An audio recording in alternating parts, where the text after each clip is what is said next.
Marcos capítulo 4, a luz. 21 Jesus continuou. Por acaso alguém acende uma lamparina para colocá-la debaixo de um cesto ou de uma cama?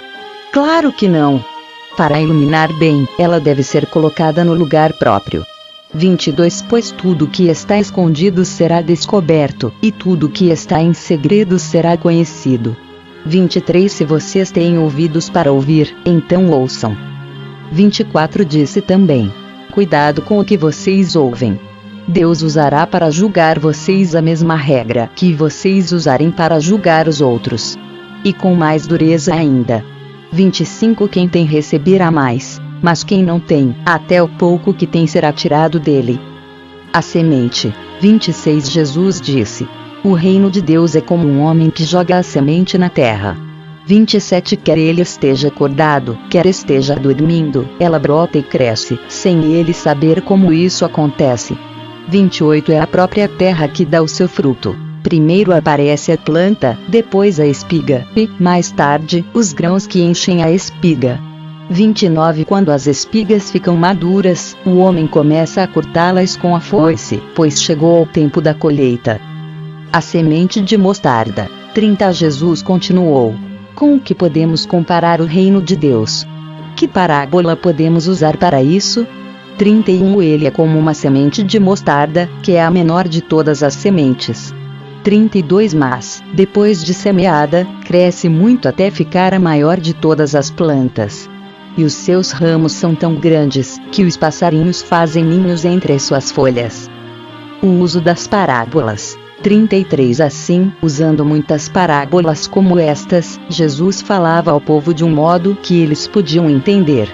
34 E só falava com eles usando parábolas, mas explicava tudo em particular aos discípulos. Jesus acalma uma tempestade. 35 Naquele dia, de tardinha, Jesus disse aos discípulos: vamos para o outro lado do lago. 36 Então eles deixaram o povo ali, subiram no barco em que Jesus estava e foram com ele, e outros barcos o acompanharam. 37 De repente, começou a soprar um vento muito forte, e as ondas arrebentavam com tanta força em cima do barco, que ele já estava ficando cheio de água. 38 Jesus estava dormindo na parte de trás do barco, com a cabeça numa almofada. Então os discípulos o acordaram e disseram: Mestre, nós vamos morrer. O Senhor não se importa com isso? 39 Então ele se levantou, falou duro com o vento e disse ao lago: silêncio. Fique quieto. O vento parou, e tudo ficou calmo. 40 E ele perguntou: por que é que vocês são assim tão medrosos? Vocês ainda não têm fé? 41 E os discípulos, cheios de medo, diziam uns aos outros: que homem é este que manda até no vento e nas ondas? Juízes capítulo 3. Povos que ficaram em Canaã. O Senhor Deus deixou alguns povos na terra para pôr à prova os israelitas, que não haviam tomado parte nas guerras de Canaã. 2 Ele fez isso somente para ensinar todos os israelitas a guerrear, especialmente aqueles que nunca haviam estado numa batalha. 3 Os povos que ficaram na terra foram os moradores das 5 cidades dos filisteus, todos os cananeus, os sidônios e os heveus que viviam nos montes Líbanos, desde o monte Baal-Hermon até a subida de Amate. 4 Eles ficaram para pôr à prova o povo de Israel a fim de que o Senhor visse se eles iam ou não obedecer aos mandamentos que lhes tinha dado por meio de Moisés. 5 Assim o povo de Israel ficou morando no meio dos cananeus, dos heteus, dos amorreus, dos perizeus, dos heveus e dos jebuseus. 6 E os israelitas casaram com essa gente e adoraram os seus deuses. Otoniel. 7 O povo de Israel esqueceu o Senhor, seu Deus. Pecou contra ele e adorou os deuses dos cananeus e os posses da deusa Azerá. 8 Por isso o Senhor ficou muito irado com Israel e deixou que Cuxã-Risataim, rei da Mesopotâmia, os conquistasse. E o povo de Israel foi dominado por ele durante 8 anos. 9 Então os israelitas pediram socorro ao Senhor, e ele mandou um homem para libertá-los. Esse homem foi Otoniel, filho de Kenaz, o irmão mais novo de Calebe. 10 Ele foi guiado pelo Espírito de Deus, o Senhor, e se tornou o líder de Israel. Otoniel foi para a guerra, e o Senhor fez com que ele vencesse o rei da Mesopotâmia. 11 Depois disso Otoniel ainda viveu 40 anos, e durante todo esse tempo a terra de Israel ficou em paz. Eude. 12 Depois da morte de Otoniel, o povo de Israel pecou outra vez contra Deus, o Senhor. Por causa disso o Senhor fez com que Eglon, rei de Moabe, ficasse mais forte do que eles. 13 Eglon se juntou com os amonitas e os amalequitas, e eles atacaram Israel e tomaram Jericó, a cidade das palmeiras. 14 O povo de Israel foi dominado por Eglon durante 18 anos. 15 Então os israelitas pediram outra vez socorro ao Senhor, e ele mandou outro homem para libertá-los. Foi Eude, filho de Gera, da tribo de Benjamim. Eude era canhoto. O povo de Israel mandou levar o pagamento dos impostos para Eglon, rei de Moabe. 16 Então Eude fez um grande punhal, de mais ou menos meio metro de comprimento. Ele amarrou o punhal debaixo da roupa, do lado direito. 17 E foi levar os impostos a Eglon, que era muito gordo. 18 Depois de entregá-los, Eude mandou embora os carregadores. 19 Mas ele voltou do lugar onde estavam as imagens de pedra, perto de Gilgal, e disse ao rei: Ó rei, tenho uma informação secreta para lhe dar. Então o rei ordenou que todos os outros saíssem da sala. E todos saíram. 20 O rei estava sentado na sua sala de verão, no terraço. Eude chegou perto dele e disse: Tenho um recado de Deus para o Senhor. O rei se levantou. 21 Então Eude, com a mão esquerda, tirou o punhal que estava no seu lado direito e o enterrou na barriga de Eglon. 22 O punhal entrou até o cabo, e a gordura o cobriu, porque Eude não o tirou da barriga do rei. E a ponta do punhal apareceu entre as suas pernas. 23 Em seguida Eude trancou as portas, saiu pela janela 24 e foi embora. Aí os empregados chegaram e viram que as portas estavam trancadas. Então pensaram que o rei tinha ido ao banheiro. 25 Esperaram muito tempo, mas, como ele não abria a porta, pegaram a chave e a abriram. E o rei estava morto, caído no chão.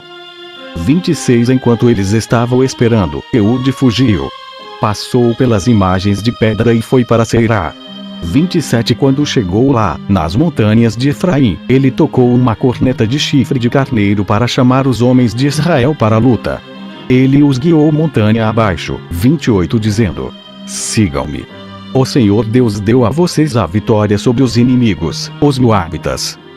Então os israelitas o seguiram e tomaram o lugar onde os moabitas costumavam atravessar o rio Jordão.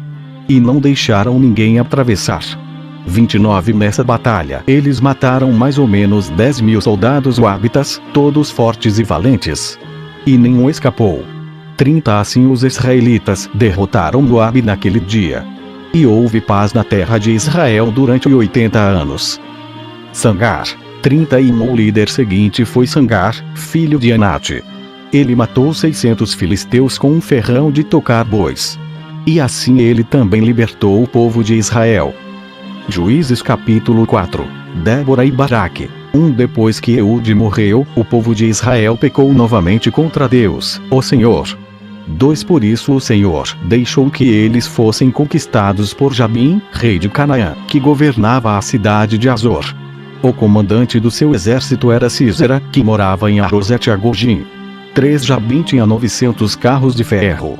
Durante 20 anos, ele maltratou o povo de Israel sem dó nem piedade. Então o povo de Israel pediu socorro a Deus, o Senhor. 4 Débora, mulher de Lapidote, era profetisa. Era também juíza dos israelitas naquele tempo. 5 Havia uma palmeira entre Ramá e Betel, na região montanhosa de Efraim. Débora sentava-se debaixo dela, e os israelitas vinham até ali para que ela julgasse as questões que eles traziam. 6 Ela mandou chamar Baraque, filho de Abinoão, que estava na cidade de Quedes, no território da tribo de Naftali, e lhe disse: O Senhor, o Deus de Israel, está lhe dando esta ordem: escolha 10.000 homens das tribos de Naftali e Zebulon e os leve a um monte Tabor. 7 Eu vou trazer Sísera, o comandante do exército de Jabim, até o rio Quizon para lutar contra você. Ele virá com seus carros de ferro e soldados, mas eu farei com que você o vença. 8 Então Baraque disse a Débora: Só irei se você for comigo. Se você não for, eu também não irei. 9. Ela respondeu: está bem. Eu vou com você. Mas você não ficará com as honras da vitória, pois o Senhor Deus entregará Sísera nas mãos de uma mulher. E Débora foi com Baraque para Quedes. 10. Baraque convocou as tribos de Zebulon e Naftali para a cidade de Quedes, e 10.000 homens o seguiram. E Débora foi com ele. 11. Acontece que Eber, o queneu, havia se separado dos outros queneus, os descendentes de Obabe, cunhado de Moisés. Ele havia armado as suas barracas perto do carvalho de Zanamim, que não ficava longe de Quedes. 12. Avisaram Sísera que Baraque, filho de Abinoão, havia subido ao monte Tabor. 13. Então ele mandou vir os seus 900 carros de ferro e todos os seus homens, e os fez ir de Arosete a Gojim até o rio Quizon. 14. Então Débora disse a Baraque: vá agora, porque é hoje que o Senhor lhe dará a vitória sobre Sísera. O Senhor está com você. Então Baraque desceu do monte Tabor com os seus 10.000 homens. 15. Quando Baraque apareceu com seu exército, o Senhor fez com que houvesse uma grande confusão no meio dos soldados e dos carros de Sísera. Aí Sísera desceu do seu carro e fugiu a pé. 16. Mas Baraque perseguiu os carros e o exército até Arosete a Gojim. Todo o exército de Sísera foi destruído. Ninguém escapou. 17. Porém Sísera fugiu para a barraca de Jael, mulher de Eber, o queneu. Ele fez isso porque Jabim, rei de Azor, estava em paz com a família de Eber. 18. Jael saiu da barraca para encontrar Sísera e lhe disse: entre, meu senhor. Entre na minha barraca. Não tenha medo. Então ele entrou, e Jael o cobriu com um tapete. 19. Sísera pediu a ela: por favor, me dê um pouco de água, porque estou com muita sede. Ela abriu um odre de leite e lhe deu de beber. Depois cobriu Sísera de novo. 20. E ele disse: fique na porta da barraca e, se alguma pessoa vier e perguntar se há alguém aqui, diga que não. 21. Sísera estava muito cansado e caiu no sono profundo. Aí Jael pegou um martelo e uma estaca da barraca, entrou de mansinho e fincou a estaca na cabeça dele, na fonte. A estaca atravessou a cabeça e entrou na terra. E ele morreu.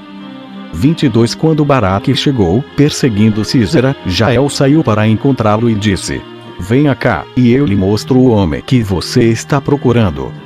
Então Baraque foi com ela e encontrou Sísera no chão, morto, com a estaca atravessada na cabeça. 23. Naquele dia Deus fez com que os israelitas derrotassem Jabim, o rei cananeu. 24. E eles continuaram atacando Jabim cada vez mais, até acabarem com ele.